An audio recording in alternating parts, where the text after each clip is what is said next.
Morning. അപ്പോൾ നമ്മുടെ ഇന്നത്തെ റെസിപ്പി ഒരു ഈസി ബ്രെഡ് സ്നാക്കാണ് കേട്ടോ. കുട്ടികൾക്ക് കൊടുക്കാൻ വളരെ നല്ലൊരു സ്നാക്കാണ്. വൈകിട്ട് കുട്ടികൾ സ്കൂൾ വിട്ട് വരുമ്പോൾ ഉണ്ടാക്കി കൊടുക്കാൻ പറ്റിയ ഏറ്റവും ഈസി ആയിട്ടുള്ളൊരു സ്നാക്കാണ്. കുറച്ച് ബ്രെഡും അതുപോലെ തന്നെ കുറച്ച് മറ്റുള്ള ഇൻഗ്രീഡിയൻസും നമ്മുടെ വീട്ടിലുണ്ടെന്നുണ്ടെങ്കിൽ വളരെ എളുപ്പത്തിൽ തയ്യാറാക്കാം. അപ്പോൾ എങ്ങനെയാണ് നമുക്ക് നമ്മുടെ ഈസി ആയിട്ടുള്ള ഈ ഒരു ബ്രെഡ് സ്നാക്ക് തയ്യാറാക്കുന്നത് നോക്കാം. നമുക്ക് നമ്മുടെ ഇൻഗ്രീഡിയൻസ് നോക്കാം. ഞാനൊരു 6 സ്ലൈസ് ബ്രെഡിലാണ് കേട്ടോ ഈ ഒരു സ്നാക്ക് ചെയ്യുന്നത്. അതിനായിട്ട് 6 സ്ലൈസ് ബ്രെഡ് എടുത്തിട്ടുണ്ട്, ഒരു മീഡിയം വലിപ്പമുള്ള സവോള എടുത്തിട്ടുണ്ട്, 2 മുട്ട എടുത്തിട്ടുണ്ട്, പിന്നെ ഒരു 100 ഗ്രാം ചിക്കൻ ഉപ്പും മഞ്ഞൾപ്പൊടിയും കുരുമുളകും ചേർത്ത് വേവിച്ചെടുത്തിട്ടുണ്ട്. നിങ്ങളുടെ കയ്യിൽ കുരുമുളക് ഇല്ലാന്നുണ്ടെങ്കിൽ കുരുമുളക് പൊടി ചേർത്ത് വേവിക്കാം. പിന്നെ 1.5 കപ്പ് ബ്രെഡ് ക്രംസ് എടുത്തിട്ടുണ്ട്. 1.5 കപ്പ് ബ്രെഡ് ക്രംസ് എന്ന് പറയുമ്പോൾ നമുക്ക് 1 കോട്ട് ചെയ്യാനുള്ളതാണ്.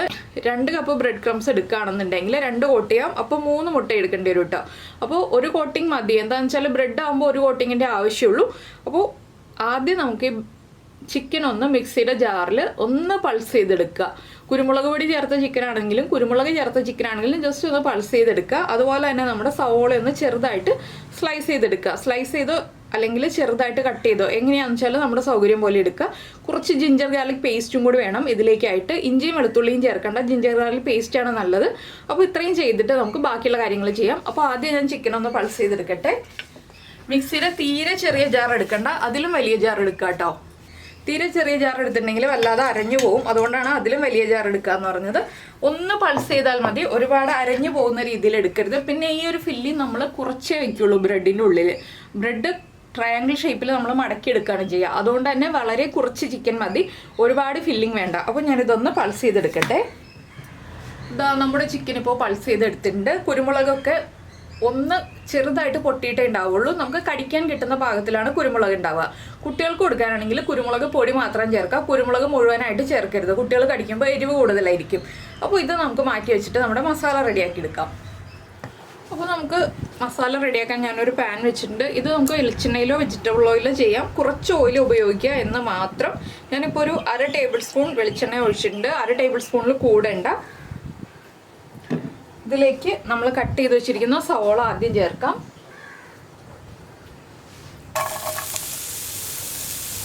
സവോളയൊക്കെ ചെറിയ ക്വാണ്ടിറ്റി മതി കേട്ടോ. അതെന്ന് വെച്ചാൽ നമ്മൾ ചെറിയൊരു എമൗണ്ടിൽ മാത്രം മസാല ഉണ്ടാക്കുക, ഒരുപാട് ക്വാണ്ടിറ്റി മസാല വേണ്ട. സവോള ഒന്ന് വഴറ്റി തുടങ്ങുക, ഒരുപാട് വഴറ്റണ്ട, ജസ്റ്റ് ട്രാൻസ്പെറൻ്റ് ആയി തുടങ്ങുക, അത്രയേ ഉള്ളൂ. സവോള വഴറ്റുമ്പോൾ സവോളയ്ക്ക് ആവശ്യമായിട്ടുള്ള ഉപ്പ് മാത്രം ചേർക്കുക. നമ്മൾ ചിക്കനിൽ ഉപ്പ് ചേർത്തിട്ടുണ്ട്, ചെറിയൊരളവിൽ ഉപ്പ്. അതുപോലെ തന്നെ നമ്മുടെ ജിഞ്ചർ ഗാർലിക് പേസ്റ്റിന് ഉപ്പുണ്ടാവും. അതുകൊണ്ട് തന്നെ ചെറിയൊരളവിൽ 1/2 ടീസ്പൂൺ ജിഞ്ചർ ഗാർലിക് പേസ്റ്റ് ചേർത്ത് കൊടുക്കുക. പിന്നെ ഇതിലേക്ക് മല്ലിയിലയോ കറിവേപ്പിലയോ രണ്ടും ചേർത്ത് കൊടുത്താലും കുഴപ്പമില്ല. മല്ലിയിലയും കറിവേപ്പിലയും അതുപോലെ തന്നെ രണ്ടിലേതെങ്കിലും ഒന്ന് ചേർത്ത് കൊടുത്താലും കുഴപ്പമില്ല. ഞാനിപ്പോൾ കറിവേപ്പില മാത്രമേ ചേർത്ത് കൊടുക്കുന്നുള്ളൂ.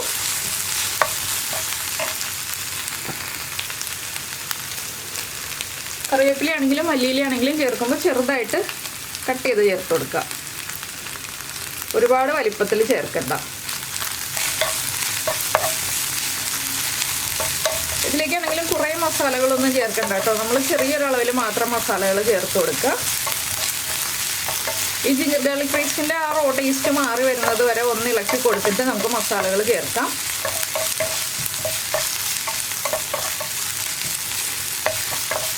വളരെ എളുപ്പത്തിൽ തയ്യാറാക്കാൻ പറ്റിയൊരു സ്നാക്കാണ്. നമുക്ക് ഒരുപാട് ഇൻഗ്രീഡിയൻസും വേണ്ട, അധിക സമയവും വേണ്ട, അങ്ങനെ എളുപ്പത്തിൽ തയ്യാറാക്കാൻ പറ്റിയ സ്നാക്കാണ്. അപ്പോൾ നമ്മുടെ ജിഞ്ചർ ഗാർലിക് പേസ്റ്റ് ഒന്ന് കുക്കായി തുടങ്ങുന്നുണ്ട്. നമുക്കിതിലേക്ക് ഗരം മസാലപ്പൊടി അല്ലെങ്കിൽ ചിക്കൻ മസാലപ്പൊടി. അപ്പോൾ ഞാനിപ്പോൾ ഗരം മസാലപ്പൊടിയാണ് ചേർക്കുന്നത്. നിങ്ങൾക്ക് ചിക്കൻ മസാലപ്പൊടി വേണമെങ്കിൽ ചിക്കൻ മസാലപ്പൊടി ചേർക്കാം. 1/2 ടീസ്പൂൺ മതി. 1/2 ടീസ്പൂൺ മസാലപ്പൊടി ചേർത്തിട്ടുണ്ട്. ഇനി ഈ മസാലപ്പൊടിയുടെ റോ ടേസ്റ്റ് മാറുന്നത് വരെ അതും ഒന്ന് ഇളക്കി കൊടുക്കുക. അപ്പോൾ എരിവിനായിട്ട് നമ്മൾ വേറെ ഒന്നും ഇതിലേക്ക് ചേർക്കേണ്ട. നമ്മുടെ ആ ഒരു കുരുമുളകിൻ്റെ എരിവ് മാത്രം മതി ഇതിൽ. അധികം സ്പൈസി ആയിട്ടുള്ള സ്നാക്കല്ല, ചെറിയൊരു സ്പൈസിനെസ് മാത്രമേ ഉണ്ടാവുള്ളൂ. ഈ ഒരു മസാലപ്പൊടി ഒന്ന് കുക്കായി വരുമ്പോൾ 1 മിനിറ്റ് ഒന്ന് ഇളക്കി കൊടുത്ത് കുക്ക് ചെയ്തെടുക്കുക. നിങ്ങൾക്ക് കൂടുതൽ മസാല വേണമെന്നുണ്ടെങ്കിൽ ബ്രെഡിൻ്റെ എണ്ണം കൂട്ടുക കേട്ടോ. എന്താണെന്ന് വെച്ചിട്ടുണ്ടെങ്കിൽ മസാല കൂടുതൽ വെച്ച് ഫില്ല് ചെയ്തിട്ടുണ്ടെങ്കിൽ നമ്മുടെ ബ്രെഡ് പൊട്ടിപ്പോവും. അപ്പോൾ കൂടുതൽ ക്വാണ്ടിറ്റി മസാലകൾ വേണം എന്നുണ്ടെങ്കിൽ ബ്രെഡിൻ്റെ എണ്ണം കൂട്ടി തന്നെ എടുക്കുക. കുത്തി നിറച്ച് ഫില്ല് ചെയ്യരുത്, അത് പ്രത്യേകം ശ്രദ്ധിക്കേണ്ട ഒരു കാര്യമാണ്. ഈ ഒരു 100 ഗ്രാം ചിക്കൻ ഉണ്ടെന്നുണ്ടെങ്കിൽ 6 ബ്രെഡ് സ്ലൈസിന് കൂടുതലായിരിക്കും. അതുകൊണ്ട് തന്നെ ഇത്രയും ചിക്കൻ മതി നമുക്ക് 6 സ്ലൈസിന്. അപ്പോൾ നമ്മുടെ മസാല കുക്കായിട്ടുണ്ട്. നമുക്കിതിലേക്ക് നമ്മൾ പൾസ് ചെയ്തെടുത്ത് വെച്ചിരിക്കുന്ന ചിക്കൻ ചേർത്ത് കൊടുക്കാം.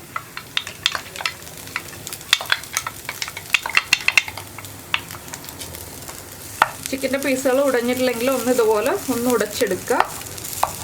ഇതിൽ നമുക്ക് ചിക്കൻ കറിയിൽ ബാക്കി വന്ന പീസുകളാണെങ്കിലും എടുത്തിട്ട് ഇതുപോലെ ഒന്ന് പൾസ് ചെയ്തിട്ട് ചേർത്ത് കൊടുക്കാവുന്നതേ ഉള്ളൂ കേട്ടോ. ഇനി ഇതൊന്ന് മിക്സ് ചെയ്തെടുക്കുക. ഒന്ന് ഡ്രൈ ആക്കി എടുക്കണം. ഒരിക്കലും മസാല കുഴഞ്ഞിരിക്കരുത്. അതാണ് നമ്മൾ ഈ ഒരു മസാലയിൽ പ്രത്യേകം ശ്രദ്ധിക്കേണ്ട ഒരു കാര്യം.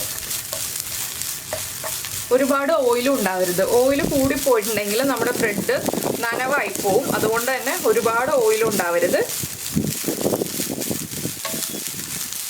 ഇതൊന്ന് ഡ്രൈ ആയി വരുമ്പോൾ നമ്മുടെ മസാലയുടെ പ്രിപ്പറേഷൻ കഴിഞ്ഞു. ഇനി നമുക്ക് ഫില്ല് ചെയ്ത് ഡിപ്പ് ചെയ്ത് ഫ്രൈ ചെയ്യുക എന്നുള്ള പരിപാടി മാത്രമേ ഉള്ളൂ. അപ്പോൾ നിങ്ങൾക്ക് ഈ ഒരു മസാല ഉപയോഗിച്ച് ചപ്പാത്തിയുടെ ഉള്ളിൽ സ്റ്റഫ് ചെയ്തിട്ട് വേണമെന്നുണ്ടെങ്കിൽ ചപ്പാത്തിയും റോൾ ചെയ്ത് നമുക്ക് ഫ്രൈ ചെയ്യാം. പക്ഷേ ചപ്പാത്തിയേക്കാൾ ഈസി ആയിട്ട് ഫ്രൈ ചെയ്തെടുക്കാൻ പറ്റുന്നത് ബ്രെഡിലാണ്. അപ്പോൾ വീറ്റ് ബ്രെഡും യൂസ് ചെയ്യാം, വൈറ്റ് ബ്രെഡും യൂസ് ചെയ്യാം കേട്ടോ. ഞാനിപ്പോൾ വൈറ്റ് ബ്രെഡാണ് എടുത്തിട്ടുള്ളത്. പിന്നെ നമ്മൾ ഈ ഒരു ബ്രെഡിൻ്റെ സൈഡ്സ് കട്ട് ചെയ്ത് മാറ്റിയിട്ട് വേണം നമുക്ക് ബ്രെഡ് ഒന്ന് ഫില്ല് ചെയ്തെടുക്കാനായിട്ട്. അപ്പോൾ ആ സൈഡ് യൂസ് ചെയ്തിട്ട് നമുക്ക് ബ്രെഡ് ക്രംസ് ഉണ്ടാക്കിയെടുത്തിട്ട് അത് ഉപയോഗിച്ചിട്ട് നമുക്ക് കോട്ട് ചെയ്തെടുക്കാവുന്നതേ ഉള്ളൂ. അപ്പോൾ നമ്മുടെ മസാല ഇതാ ഡ്രൈ ആയി റെഡി ആയി വന്നിട്ടുണ്ട്. ഇനി നമുക്ക് ഫില്ല് ചെയ്തിട്ട് ബാക്കിയുള്ള കാര്യങ്ങൾ ചെയ്യാം. അപ്പോൾ ഫില്ല് ചെയ്യുന്നത് എങ്ങനെയാണെന്നുള്ളത് പറയാം. അപ്പോൾ ഞാൻ എന്താ ബ്രെഡിൻ്റെ സൈഡൊക്കെ കട്ട് ചെയ്ത് മാറ്റിയെടുത്ത് വെച്ചിട്ടുണ്ട്. ഒരു ചെറിയ അളവിൽ വെള്ളം എടുത്ത് വെച്ചിട്ടുണ്ട്. ഇതെന്താണെന്ന് വെച്ചിട്ടുണ്ടെങ്കിൽ നമുക്ക് ഈ ബ്രെഡിൻ്റെ ചുറ്റും ഒന്ന് നനച്ചു കൊടുക്കണം. അതിന് വേണ്ടിയിട്ടാണ് ഇതുപോലെ വെള്ളം എടുത്ത് വെച്ചിട്ടുള്ളത്. ഇനി നമുക്ക് ഫില്ല് ചെയ്യാം. ഞാനൊരു വേറെ പ്ലേറ്റ് എടുത്ത് വയ്ക്കുകയാണ്. ആദ്യം നമ്മുടെ ബ്രെഡ് സ്ലൈസ് എടുത്ത് വയ്ക്കുക. ഇതിൻ്റെ ചുറ്റും ഒന്ന് നനച്ചു കൊടുക്കുക. ചെറുതായിട്ട് നനച്ചാൽ മതി, ഒരുപാട് നനയണ്ട. നമുക്ക് ഒട്ടിച്ചെടുക്കാൻ പാകത്തിനാണ് നമ്മൾ ഇതുപോലെ ഒന്ന് നനച്ചു കൊടുക്കുന്നത്. ഇത് നനച്ചു കൊടുത്തില്ല എന്നുണ്ടെങ്കിൽ നമുക്ക് കറക്റ്റായിട്ട് ഒട്ടി കിട്ടില്ല. ഇനി ഇതിൻ്റെ നടുഭാഗത്തായിട്ട് നമ്മൾ ഉണ്ടാക്കി വെച്ചിരിക്കുന്ന ഫില്ലിംഗ് ഉണ്ടല്ലോ, അതൊന്ന് വെച്ചു കൊടുക്കുക. ചെറിയ അളവിൽ മാത്രം ഫില്ലിംഗ് വെക്കാൻ ശ്രദ്ധിക്കുക. ഇത് നമ്മൾ ട്രയാങ്കിൾ ഷേപ്പിലാണ് മടക്കിയെടുക്കുന്നത്. അതുകൊണ്ട് നടുഭാഗത്ത് തന്നെ ഫില്ലിംഗ് വെച്ചിട്ട് ഇതുപോലെ ഒന്ന് പ്രസ് ചെയ്ത് പിടിച്ചിട്ട് മടക്കി ഒട്ടിച്ചെടുക്കുക. ആ കോർണറൊക്കെ കറക്റ്റായിട്ട് ഒട്ടിക്കിട്ടണം. സൈഡും കറക്റ്റായിട്ട് ഒട്ടിക്കിട്ടണം. ഇതുപോലെ ഒന്ന് പ്രസ് ചെയ്ത് കൊടുക്കുക കേട്ടോ, ഒട്ടിച്ചിട്ട്. ഇത് നമുക്ക് മാറ്റി വയ്ക്കാം. ഇനി ഇതുപോലെ എല്ലാം ഞാൻ ഫില്ല് ചെയ്തെടുക്കട്ടെ. അതിന് ശേഷം ബാക്കിയുള്ള കാര്യങ്ങൾ പറയാം. ഇവിടെ ഇങ്ങനെ ഒന്ന് പ്രസ് ചെയ്ത് ഇതുപോലെ ഒന്ന് കൊടുക്കുകയാണെങ്കിൽ നന്നായിരിക്കും രണ്ട് സൈഡും. അപ്പോൾ ഒട്ടിയില്ല എന്നുണ്ടെങ്കിൽ വെള്ളത്തിൽ വിരലൊന്ന് നനച്ചിട്ട് ഒന്ന് ഒട്ടിച്ചു കൊടുക്കാം കേട്ടോ, ഒട്ടിയില്ല എന്നുണ്ടെങ്കിൽ മാത്രം. അപ്പോൾ ഇതുപോലെ എല്ലാം ഫില്ല് ചെയ്തെടുക്കട്ടെ. അപ്പോൾ നമ്മുടെ ബ്രെഡ് സ്ലൈസ് എല്ലാം നമ്മൾ ഫില്ല് ചെയ്തെടുത്തിട്ടുണ്ട്. ഇനി നമ്മൾ ചെയ്യുന്നത് എന്താണെന്ന് വെച്ചാൽ ഞാനൊരു ബൗളിൽ ഒരു 2 മുട്ട നമ്മൾ എടുത്ത് വെച്ചിരുന്നത് പൊട്ടിച്ചെടുത്തിട്ടുണ്ട്. അത് ഉടച്ചെടുത്തിട്ടുണ്ട്. അതിലേക്ക് ഒരു പിഞ്ച് ഉപ്പും കൂടി ചേർത്തിട്ടുണ്ട് കേട്ടോ. അതെടുത്ത് വയ്ക്കുക. അതുപോലെ തന്നെ നമ്മുടെ ബ്രെഡ് ക്രംസും എടുത്ത് വയ്ക്കുക. ഇനി എന്താണെന്ന് വെച്ചാൽ നമ്മൾ ഫില്ല് ചെയ്തെടുത്ത ഈ ബ്രെഡ് ഉണ്ടല്ലോ, ഇത് ഈ മുട്ടയിൽ ഒന്ന് ഡിപ്പ് ചെയ്തിട്ട് നന്നായിട്ട് ഡിപ്പ് ചെയ്തെടുക്കുക. അതിനുശേഷം ഈ ബ്രെഡ് ക്രംസിൽ റോൾ ചെയ്ത് ഒന്ന് എല്ലാ ഭാഗവും കവർ ചെയ്ത രീതിയിൽ നന്നായിട്ട് കവർ ചെയ്തെടുക്കുക. കോർണറൊക്കെ നന്നായിട്ട് കവർ ചെയ്യുന്ന രീതിയിൽ ഒന്ന് പൊതിഞ്ഞെടുക്കുക. എല്ലാ കോർണറും കവർ ചെയ്യണം കേട്ടോ, അത് പ്രത്യേകം ശ്രദ്ധിക്കുക. ഇല്ലെങ്കിൽ നമ്മുടെ ഫില്ലിംഗ് പുറത്തേക്ക് പോരും. എണ്ണ കൂടുതലുണ്ടെങ്കിലും ഫില്ലിംഗ് പൊട്ടിപ്പോവും. അപ്പോൾ അതാണ് ഞാൻ ആദ്യമേ പറഞ്ഞത്, എണ്ണ കുറച്ചെടുക്കുക എന്നുള്ളത്. നിങ്ങൾക്കിത് 2 പ്രാവശ്യം കോട്ട് ചെയ്യണം എന്നുണ്ടെങ്കിൽ 2 പ്രാവശ്യം കോട്ട് ചെയ്യാം. അപ്പോൾ നമ്മുടെ ഫസ്റ്റ് ബ്രെഡ് ഇതാ കോട്ട് ചെയ്ത് റെഡിയാക്കി എടുത്തിട്ടുണ്ട്. ഇതുപോലെ എല്ലാ ബ്രെഡും കവർ ചെയ്ത് റെഡിയാക്കി എടുക്കുക. അപ്പോൾ ഞാനിത് മാറ്റി വയ്ക്കട്ടെ. ഇതുപോലെ എല്ലാം കവർ ചെയ്തെടുക്കട്ടെ. അപ്പോൾ നമ്മുടെ ബ്രെഡെല്ലാം നമ്മൾ കോട്ട് ചെയ്തെടുത്തു. ഇനി നമുക്കിത് ഫ്രൈ ചെയ്തെടുക്കാം. അപ്പോൾ നമുക്ക് എണ്ണ ചൂടാക്കാൻ വയ്ക്കാം. ഇപ്പോൾ നമ്മുടെ എണ്ണ ചൂടായി വന്നിട്ടുണ്ട്. ഇതിലേക്ക് നമ്മൾ കോട്ട് ചെയ്ത് വെച്ചിരിക്കുന്ന ബ്രെഡ് 1-2 പീസ് ഇട്ട് കൊടുക്കാം കേട്ടോ. ഒരുപാട് പീസ് ഒരുമിച്ച് ഇട്ട് കൊടുക്കരുത്.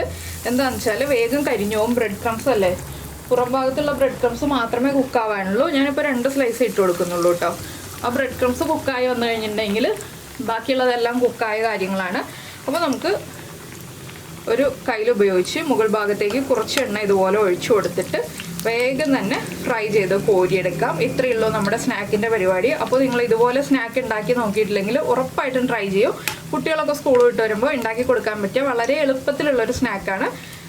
നന്നായിട്ട് കുട്ടികൾ എൻജോയ് ചെയ്ത് കഴിക്കുകയും ചെയ്യും. കുരുമുളക് പൊടി ചേർക്കണം എന്ന് മാത്രം കുട്ടികൾക്കാവുമ്പോൾ ആ ഒരു കാര്യം ശ്രദ്ധിച്ചിട്ടുണ്ടെങ്കിൽ വളരെ ടേസ്റ്റി ആയിട്ട് ഉണ്ടാക്കി കൊടുക്കാൻ പറ്റിയൊരു സ്നാക്കാണ്. കണ്ടോ, വേഗം തന്നെ ഫ്രൈ ആയി വന്നില്ലേ. മുട്ടയും ബ്രെഡും ചിക്കനും എല്ലാം ആവശ്യത്തിനുള്ളതുകൊണ്ട് തന്നെ ഒരു കംപ്ലീറ്റ് ഫുഡായിട്ട് നമുക്ക് വൈകുന്നേരം 4 മണിക്ക് കൊടുക്കാവുന്നതേ ഉള്ളൂ. ഇനി ഈ സൈഡിലും ഇതുപോലെ കുറച്ച് എണ്ണ ഒഴിച്ചു കൊടുക്കുക. 2 സൈഡും ഒന്ന് ബ്രൗൺ ഷെയ്ഡായി വരുമ്പോൾ തന്നെ ഒരുപാട് കളർ മാറിപ്പോവാതെ തന്നെ നമുക്ക് എണ്ണയിൽ നിന്ന് എടുത്ത് മാറ്റാം.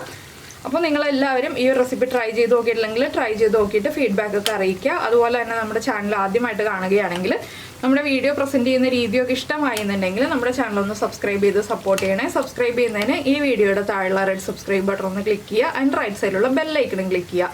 അപ്പോൾ ഓൾ എന്ന് പറഞ്ഞിട്ടൊരു ഓപ്ഷൻ കാണാം.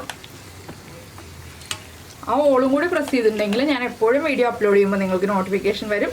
അപ്പോൾ ഈ സൈഡും കുക്കായിട്ടുണ്ട്. ഞാൻ എണ്ണയിൽ നിന്ന് മാറ്റാണ്. ഇത്രയും മതി. ഇനി ഇത് ഇരുന്ന് കഴിയുമ്പോൾ ഒന്നുകൂടി ഒന്ന് കളർ ചേഞ്ച് ആയി വരും കേട്ടോ. അതുകൊണ്ടാണ് ഞാൻ ഈ ഒരു ഷെയ്ഡ് ആകുമ്പോൾ മാറ്റുന്നത്. ഒട്ടും തന്നെ പൊട്ടിപ്പോവാതെ നമുക്ക് ഇതുപോലെ ഫ്രൈ ചെയ്തെടുക്കാം. ബാക്കിയുള്ളത് ഞാൻ ഇതുപോലെ ഫ്രൈ ചെയ്തെടുക്കട്ടെ. അപ്പോൾ നമ്മുടെ ബ്രെഡ് സ്നാക്കൊക്കെ ഇത് റെഡി ആയിട്ടുണ്ട്. ടൊമാറ്റോ സോസിൻ്റെ കൂടെ ചേർത്ത് കഴിച്ചിട്ടുണ്ടെങ്കിൽ സൂപ്പർ ടേസ്റ്റാണ്. ടൊമാറ്റോ സോസ് ഇല്ലെങ്കിലും ടേസ്റ്റ് തന്നെയാണ് കേട്ടോ. പക്ഷേ കുട്ടികൾക്ക് കൂടുതൽ ഇഷ്ടപ്പെടുക ടൊമാറ്റോ സോസിൻ്റെ കൂടെ ചേർത്ത് കഴിക്കുമ്പോഴായിരിക്കും. അപ്പോൾ എല്ലാവരും ട്രൈ ചെയ്ത് നോക്കുമെന്ന് വിചാരിക്കുന്നു. നമുക്ക് നമ്മുടെ അടുത്ത റെസിപ്പിയുമായിട്ട് വീണ്ടും കാണാം.